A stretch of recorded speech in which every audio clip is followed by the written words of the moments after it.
Listen. Welcome in here, the Rover Sports. How is everybody tonight? Hope everybody's having a very good Monday evening. And Bruce, how are you? Doing well. Obviously, there's a little bit of a letdown. There's so much excitement between Thursday and Sunday games. We watched almost continuously, and now it's kind of a dead Monday. But I think it's good to be somewhat introspective. We can look back at some great games, some chalk, and there's some very memorable moments, and I thought we would touch upon them. We'll definitely take your questions. I know a lot of you guys are huge football fans, and we'll try our best to answer a lot of your questions and acknowledge your comments as well. Contrary to you, I actually like today because my blood pressure is down a little bit. It is a little bit sad not having any ball on, but I just get so stressed over the games, and I get attached to teams and get frustrated when they lose basketball games. Bruce, why did you think that Kansas State was able to win yesterday? And do you think that some of the basketball in this tournament, do you think that there's been over officiating, like with charge calls in these tournaments, in these games? It's a two-part question. Firstly, when I watched the game yesterday, I think a lot of us were rooting for the underdog to continue winning, for Cinderella.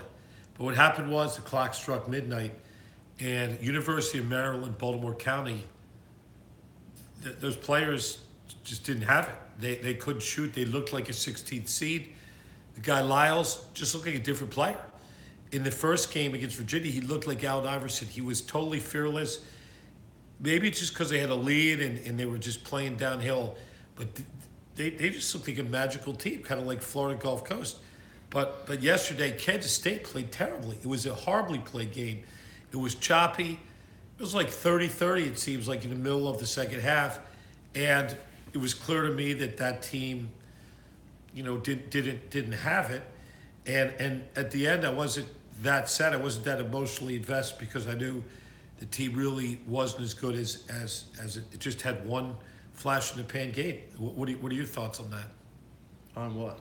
On why on that game yesterday? I thought that Kansas State guarded very well. I thought UMBC had a lot of good looks.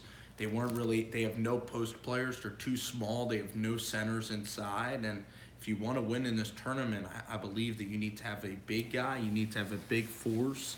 You need to have, sort of a mobile guy that can finish at the rim. And UMBC completely lacked that, in their game. And, when they're not hitting shots, they're very vulnerable, obviously. I thought they did play good defense, but I thought their guard play was not aggressive as it needed to be. Since they're so small, they weren't able to really finish above the Kansas State guards. And, Kansas State did a great job defensively yesterday. They were very well equipped, even more equipped, I think, than Virginia, actually. I think that Kansas State's guards are just really good defenders. And that's why, if they get Wade back versus Kentucky, like maybe that'll be close. I don't really think it's going to be close. What I wanted to kind of ask you, I guess like kind of switching gears here, is, we want to talk more about the NCAA tournament. Do you think that yesterday was great for college basketball? And, what do you think about some of these programs like North Carolina and Arizona? I was really stunned to see North Carolina perform so terribly. Like, they got run off the floor. They weren't remotely close to winning the game. I thought that they were awful. I thought Roy Williams had maybe his worst game. I thought Tom Izzo had a terrible day. I thought that the Cincinnati team. So, what do you think about Sean Miller, Roy Williams, and really Tom Izzo having just awful performances in the tournament? Well, firstly, with Izzo, obviously the coaches don't play the game. Michigan State was close but lost the game. I guess they lost to Syracuse. They didn't really adjust in the zone. Like, they didn't put Miles Bridges in the one middle of thing the I think zone. that's It's like worth- they have never seen a zone before. I think one thing you need to talk about is how Jim Boeheim managed the last portion of the game. Yes. It's funny. I always thought Jim Boeheim, I've never really rooted for that team. He's always kind of a snarky guy. But somehow you see him, he's at the end of his coaching career. I think I just tend to root for people when I know their career's almost over. Brett Favre's a perfect example. I never really liked him. At the very end of his career, I liked him. Jim Boeheim, I forgot that he was still coaching, and it seemed like he retired. And Syracuse has been virtually irrelevant. You haven't thought of him all year. And for him just to come back and win, I think that's a pretty good story. As far as the other teams, Duke has been solid. Kansas, Kansas was very consistent near the end of the season. I thought they were going to get knocked off as they've done so many times. Villanova, when they're hitting it all cylinders, and they played against Alabama, they really kind of blew them out. They certainly have a chance for the national championship. Kentucky, I think, is going to beat Kansas State easily. No, I mean, I'm sorry. That's a pretty easy. I'm sorry about what I said earlier. About what? No, just about like our pre-production meeting, but going back to our fault, going back to the thing you said you didn't like Brett Favre at all at the beginning of his career. I didn't say I didn't like him. I didn't really root for him. I didn't have any ties to him. But when he's the end of his career, he was a gunslinger, and I knew. I just tend to root for guys like Peyton Manning. I didn't root for him much in the beginning of his career. But I was really happy to see him get that last run. Who do you run. like more, Aaron Rodgers or Brett Favre? Because to me, I like Brett Favre more. I think Brett Favre's more relatable. I think Aaron Rodgers distant. He's very distant. It's hard to pin him down.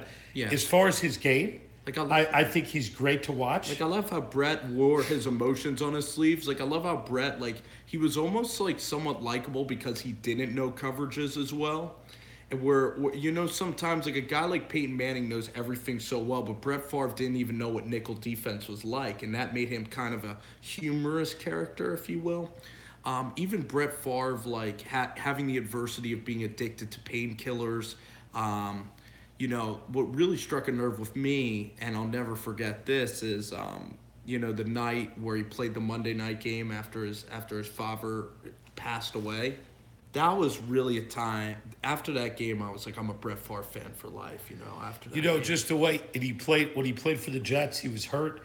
The guy's a warrior. Now listen, I'm not saying I didn't like him or I don't like him. Green Bay, they Aaron Rodgers treated him really poorly. But the point is, you have to separate your feelings from the person from the player.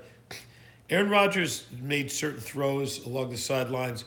He's probably thrown more Hail Marys that. He's just super exciting. And when he's hurt, as he was last year, I think that has an effect on viewership because he's such an exciting, dynamic player. I think so. I hope he comes back. I hope Green Bay is more competitive this year. I like Green Bay, too. I mean, I just wish that Aaron Rodgers could have had that knockout punch against the Seattle Seahawks when Russell Wilson threw 4 interceptions and they were winning late in that fourth quarter. And that was just terrible. What do you think about Jordy Nelson moving on? I think Jordy Nelson going to the he's going to the Raiders. He's going to the Raiders. I think that he's an upgrade from Crabtree. Ironically, I won't say ironically because he's a white guy. I can say that. He's a lot faster than Crabtree. He has. You're allowed to say whatever you want about I understand. White people. Yeah. I know. The bottom line is that Crabtree isn't that fast. Crabtree was very inconsistent. He was off and on. Yes. And as a guy who had lest I say the word fantasy, he was a very inconsistent fantasy player. So funny. I love to. I know this sometimes chops up the conversation, but we'll take comments. Marcus is asking, I believe, about the Giants and the Colts deal. We have 14 people watching, which is really for us, which is a very high number. It's nice for YouTube. Are we on YouTube? Yeah, we're extremely blessed. Now it's at 13, just as I said that. Lucky 13. So here's the thing about Crabtree. We talk about football, we get more viewers here. It's definitely a football crowd. It's a football crowd. And we're Rover Sports in Philly. I'm Bruce's Sports Talk with Spencer G. Little station break, as you were saying. When Michael Crabtree caught that pass from Graham Harrell against Texas, and they were able to beat Texas, that was one of the best plays I've ever seen from him. When he was on the 49ers, And, just while we're on Derek Carr for 1 second, Derek Carr has great difficulty coming east and playing in cold weather.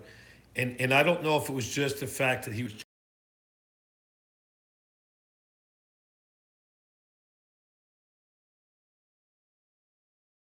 I think that honestly, it's genetics with Derek Carr? Genetics, why? Because he's related to David Carr? His arm strength is Because there's two guys. Remember, they're in the NFL. his arm strength is terrible, and he also can't grip the ball well. He has the smallest hands in the NFL, 8.5. So you go for a hand size? Yes, that's why Josh Allen could be a good player. Comments?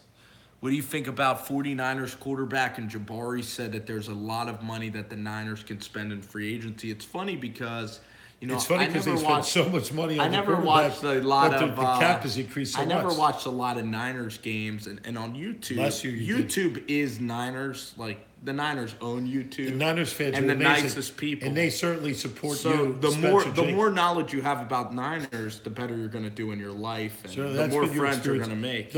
The more video reviews you do for the Niners, you could get 20,000 fans because they're really diehard fans. They like watching you break down film, and some people think that's boring, but not out in San Francisco. What I wanted to They're say, drinking really good wine and they're watching, videos. And what stuff. I wanted to say about the Niners is that, I'm a little worried about who the other cornerback is other than Richard Sherman. I mean, I know they have Witherspoon. I think that you have Jimmy Ward that was injured last year. So I think that their secondary, I don't think it's completely complete. It's not done yet. No. They'll have a draft that'll also have some free agents. Guys will get shed. Defensive back positions. You look at the Eagles. They picked up Patrick Robinson, and he was terrible in the preseason. They moved him into the slot, and he was good. So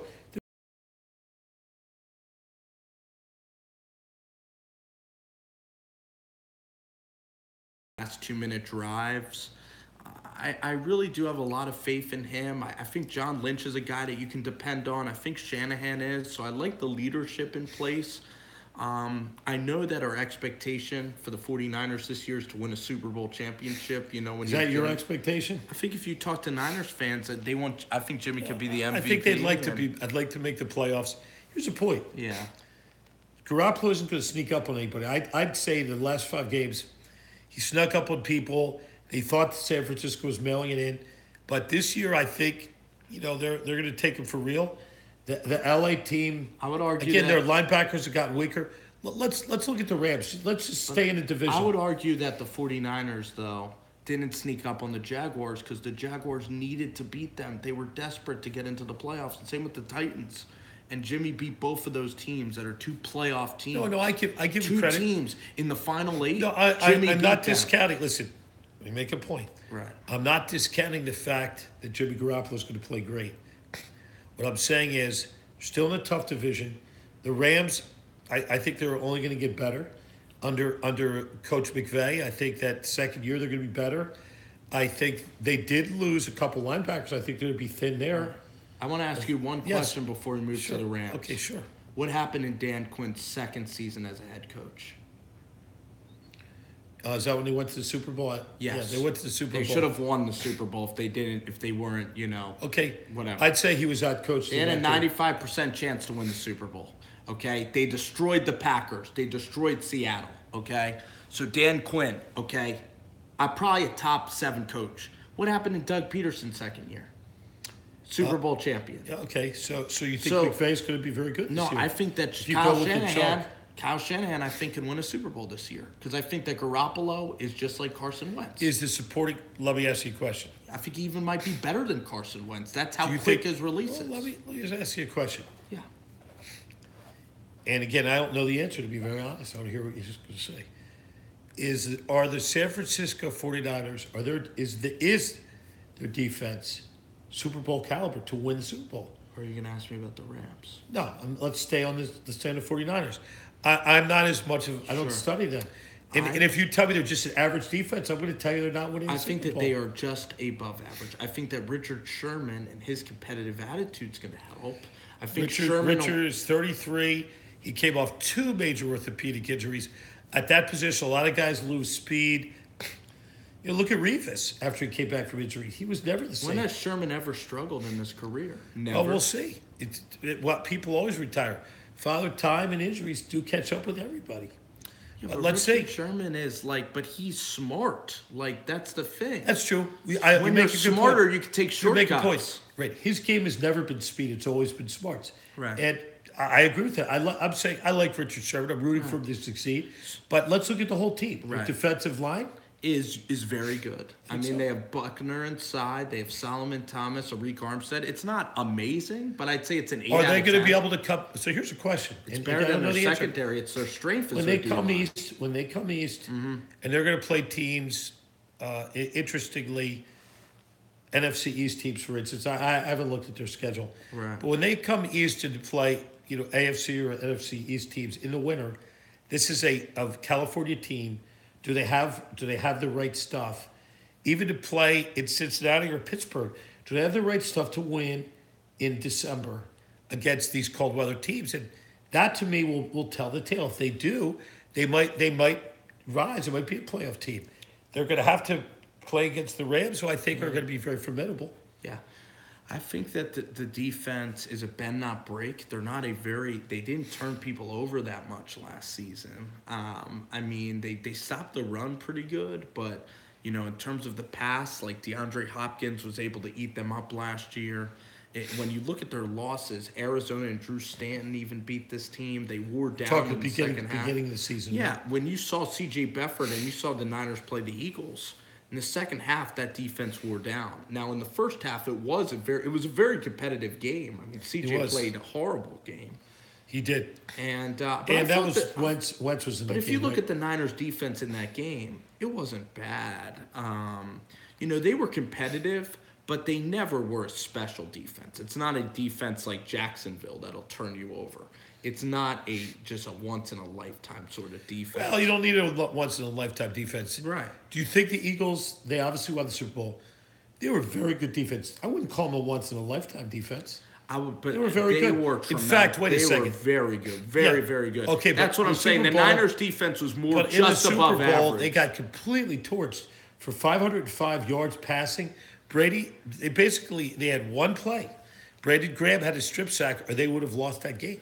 So it shows you a team can win the Super Bowl with pretty average defense. I don't think the Eagles were average at all. If you look at that Minnesota game, they played great. They played great in the Minnesota game. Let's go through the games, okay? Let's go through. It's not just about one game. Like, that's what everybody wants to do. Talk about Dan Quinn and Kyle Shanahan in the Super Bowl. Well, you tend to focus on the Super Bowl. When you go up against the best quarterback, when you go up against Josh McDaniels, when you play in a track meet game in a dome on fast turf and everybody is worn down, and you have a defensive coordinator that never adjusts his scheme at all, like Jim Schwartz never deviates from his plan, you're going to... So you're right. Belichick really tore him up. He figured out a way. Or McDaniels. But here's the thing, is that, the Eagles defense, first of all, when I look at the Eagles defense, they had some cornerbacks that were injured, like Sidney Jones, I think, could have played better versus the Patriots guys.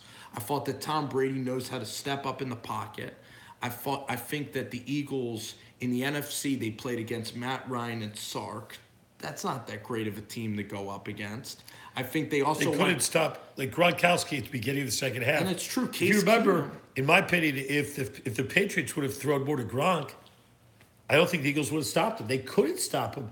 And they just stopped throwing to him. That's I'm not why sure exactly why. I don't see what the Broncos are doing bringing in Case Keenum. I mean, that's in true. the most important how game... about comments? Let's get some comments. What do the Broncos think in Case Keenum?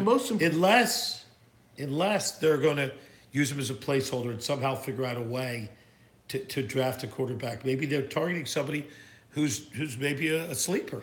In the last 6 quarters that Case Keenum played, in the most important 6 quarters, he let the Saints back into that game. He threw interceptions.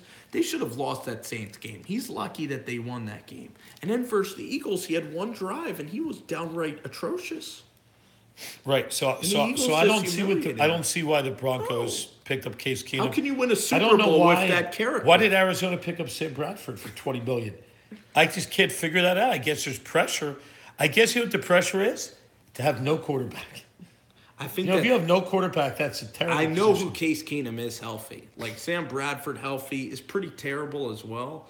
But Sam Bradford at least has more upside than Case Keenum, slightly. I think the best quarterback in the free agent market was A.J. McCarron. I mean, I think A.J.'s going to do really special things in this league. So, you're right. Case Keenum was like Ryan Fitzpatrick. So. It was revolving chairs. Mm-hmm. Revolving chairs. I believe that, I don't know what the Redskins saw in Alex Smith. I can't figure that one out. yeah, And I'm looking around the league. I still see the same revolving chairs. Today, Teddy Bridgewater signed. You heard that, right? with the Jets. Signed with the Jets. I don't mean to But laugh. they traded up to the third pick. So why? So Bridgewater's just like going to be a backup? Yeah, he's a backup. He's not going to see the field at all. How about, so here's, did the Jets, like, did they just totally give up on, like, did Bryce, Petty? did they cut him already? Yeah, they're gone. Who was the other guy from Penn State? Hackenberg. Is Hackenberg cut, or is he still technically on the team? They're like in the. I mean, I think he's going to. They're in the torture chamber. They're torturing him with no play. It's a, we'll call it a sensory vacuum. He's going to be released. Yep. For sure. And because they're going to draft a quarterback, they're only going to have 3 guys in that room. So. Yep. Comment. Alex Smith took the 49ers to the playoffs. He did. But then he beat the Saints and played very well. But then against the Giants, you watch the 49ers-Giants NFC Championship, he was 0 for 11 in third downs. Like, that game, the Giants' offense wasn't great that game. Everybody wants to talk about Kyle Williams fumbling the ball. Like, Alex Smith, he did nothing in that game. How about Alex Smith versus the Tennessee Titans this year in the second half? Terrible. He did nothing. Did he have a knockout punch in him or no knockout punch? No knockout punch. I also look at the coaching. I think that Andy Reid tightens up in those kind of games and gets out coached. He's he's great with preparation. He's a very good regular season coach. They usually say the Chiefs have a good regular season record. They always flame out in the playoffs, as they did this year. They just can't seem to get over the hump. Mm-hmm. And I can't forget the 2004 Super Bowl where basically between McNabb and Reed, they just basically threw up on themselves. Right. And that was very disappointing at the time. Exactly. And Andy Reid, he doesn't play to win. He just plays from an analytic standpoint, and sometimes he gets tight. He's not a gunslinger. It's ironic that Peterson's supposed to be a Reid disciple, but Reid just never had the courage. Peterson just poured it on, and he took a lot of risk. And I think in order to win, you've got to be somewhat of a risk taker.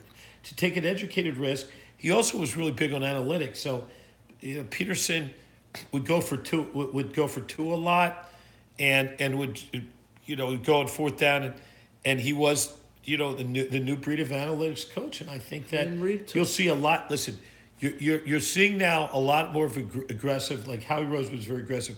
A lot of trades. I don't remember since revolving shares, and also just the way the Eagles coach, the way, I think that they'll get copied. The way they had multiple running backs, and they didn't have one feature back. I think some of the stuff that the Eagles did, the RPO, the run pass option, even with a guy as slow as Nick Foles, you're going to see a lot of that coming up this year, and I think that. You're going to see some imitators because Eagles demonstrated that they could win with that as part of their offense. I think Reid made a risk, though, getting Donovan McNabb and not Ricky Williams. I think that was a risk. No, I think it was Ricky Williams was a bust in the beginning part of his career. Yeah, but no one knew that. The fans wanted Ricky. I know. They made a mistake. They booed McNabb. McNabb never got over it. McNabb had a very good career. I think he's a borderline Hall of Famer, but not a Hall of Famer. Right. He was Ricky in the wrong system. The system was he was in a system where smoking weed was against the rules. He was a good running back. And for a while, he chose to basically go on a retreat, a weed smoking retreat. I think he was a good running back. That's the end of his career. Yeah, the beginning of his career, he smoked a lot of weed. No, he was good. No, okay, I'd say he was good. He was not as good as Donovan McNabb. You can't argue that he had a better career. What's going to happen? What's going to happen with Eric Reid? I'm really not certain. I think he's a talented player. I could see him going to Kansas City. I could see him going to Baltimore. So, yeah. What I was going to say about Reid is I think he's making a nice trade. I think he's making a risk right now. Rover. But what do you think about Rover Sports? What do you think about Sorry. That was a good comment.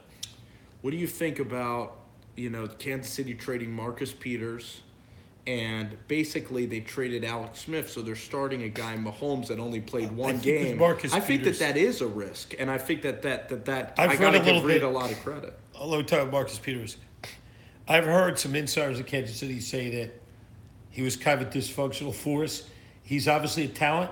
Sometimes a team will just cough up like Ajay. I was listening to actually a pretty good show on ESPN tonight, and I forget the name of it on Sirius, but Ajay and Gase, like Adam Gase, they hated each other. They just were like oil and water.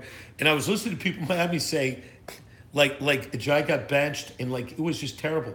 So, like you say, Marcus Peters, there's something going down there between the coaching staff. They just coughed him up, and that's what happened to Ajay. But yet Ajay came to this particular team that I think had strong characters. He wanted to prove that he was not a malcontent. Look at LeGarrette Blount. Again, the Eagles, lost him in free agency. Not a great surprise. LeGarrette Blount was kind of like a pot-smoking, kind of malcontent dude with dreads, and not everybody knew that when he came to the Eagles, he was good, and he was a team player. And the one game, I believe it was against the Redskins. I think you remember away.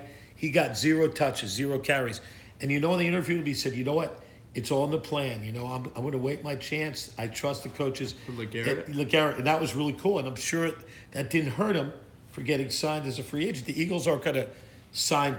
Let me ask you this. Here's a Eagles question, if I might. Yeah, and I want to get back to Ajay. I know. Darren Sproles is going to turn 34. Mm-hmm. He had 2 really bad. Sorry, I just got distracted. Go back. He had a really bad arm injury and a knee injury. Sure. But by all accounts, he's going to rehab. Are the Eagles going to try to sign him for 1 year? Will anybody sign him? Or is he just going to retire? Is he going to... There's some guys that didn't get signed and just retired. Just today, our guy from San Diego, Danny Woodhead, nobody was really signing him. He's 33. And I'll get to the Cardinals. Maybe Sproles will do that. Guy keeps commenting. Sproles just going to... Guy keeps saying Arizona on here. I'll get to we'll talk about Arizona. And we have a good connection. Fine. Arizona certainly bears comment. I'm sorry that we're ignoring your comment. Right. But Sproles, Sproles, talk a little bit. What's going to happen with Sproles? Anybody want to sign him? I think Darren still wants to play. Is there a team out there to sign him for 33, 34? Maybe a 1 year minimum with incentives? I don't know. What about the Colts? No, what about the team that drafts, Saquon Barkley or something, like just as a mentor role? Yeah, I think so. And if you look at Sproles, other than this last year, he really didn't lose a step, and he didn't show signs of age. He was great for the Eagles. So my advice is we like Sproles. I don't think the Eagles are going to sign him. Can I ask you this question? Sure. Are you worried that when things start to go south, because you're still in the honeymoon stage with Jay Ajay, like, do you think that when there is when the bleep hits the fan, like when the honeymoon stage is over and there's some real adversity, do you think that Jay Ajay, are you worried that Jay Ajay will resort back to the same figure that already alienated one NFL coach? And do you think that Jay Ajay, because he's only been there for 6 months, so it's not like he's completely proven. He's not been a 2 to 3 year guy. So do you think that Ajay can continue to keep his head on as straight as he has thus far? Well, I'll look at Mike Groh, who's going to be the offensive coordinator. He really turned around the receivers. I think he's well respected.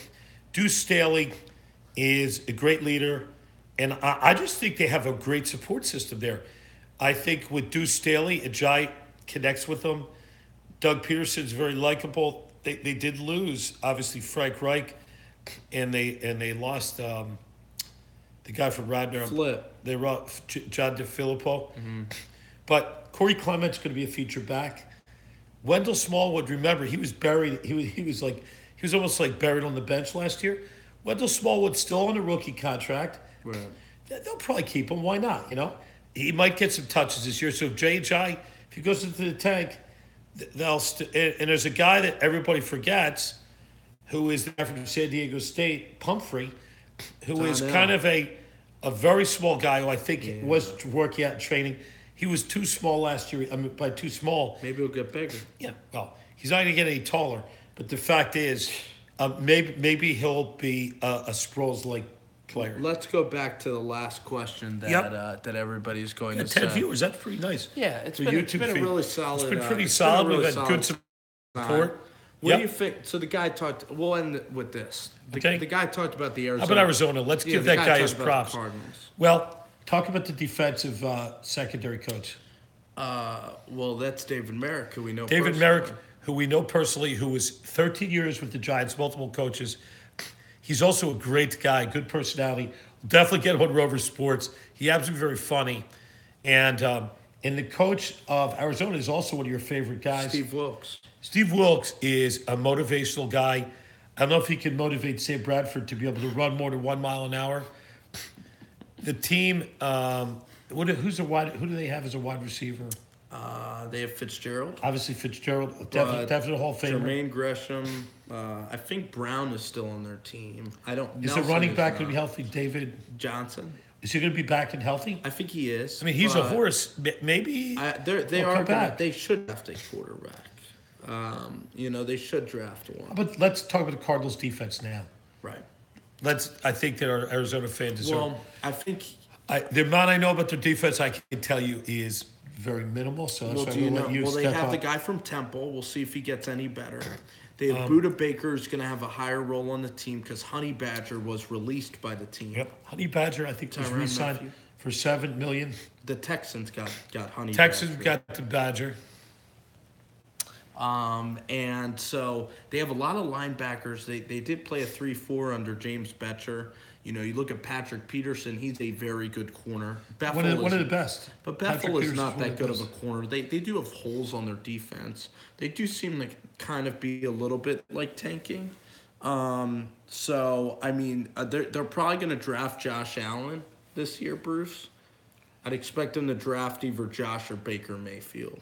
Trade up a couple spots to get the last remaining of the 4.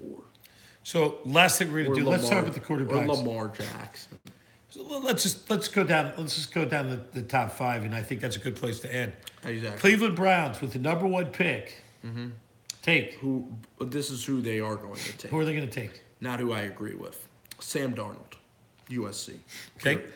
The New York Giants with the 2nd pick in the draft pick. I'd want them to trade out. Saquon Barkley. Saquon Barkley, yes. Okay. Number 3, I think the Jets moved up to number 3. Josh Rosen, UCLA for sure. That's a no-brainer. That's the best quarterback in the draft class, probably. Yep. That's the guy with the least amount of risk is Josh Rosen. Number 4. The Browns take Minka Fitzpatrick, put him at safety. Okay.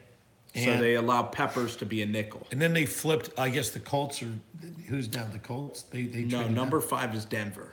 Number 5's Denver. So Denver's got, not Mahomes. They have Keenum. They have Denver's Keenum. got Keenum. Who do they have backing them up? They might believe in Keenum. Don't they have a backup? Well, Simeon left. Right. He's on the Vikings now. Do they have any young? They do. Who? They have a guy that is considered a bust, Paxton Lynch from Memphis, goofy kid, and they have Brock Osweiler. Right. Now, Paxton Lynch, is he ever going to play, or do you think he's just too goofy? He played a little last year. His footwork is bad. His release is too long. He's not quick enough to be an NFL player. He also doesn't seem that smart, at least in the interview period. Yeah, he was just goofy. He hung out with his friends in tree houses, and I like Paxton. He's a good, unique, nice guy. I just don't know if he has the ineptitude to play. So let's go to 6. I think I agree kind of with Marcus. I think it could be it's either Quentin or Chubb. If you listen to Colin Cowherd, it's pretty similar. But How about the guard? How about the guard? They took an Who's the offensive guard? lineman last year. Who's the guard? It's Nelson, Quentin Nelson. Okay. But So do you see They him took going? an offensive lineman last year. They're going to take How about Chubb. Indianapolis? What? Where's Number Indianapolis? 6. So they really need somebody to protect Andrew Luck. Yes. They He would be could perfect. take the guard. That Right. guy's projected as the He'd best be lineman. great. He'd be I think great. he'd be a good pick for the Colts. He'd be great. Number 7. Number 7 is the Bucks. They did take Vernon Hargraves a couple of years ago high.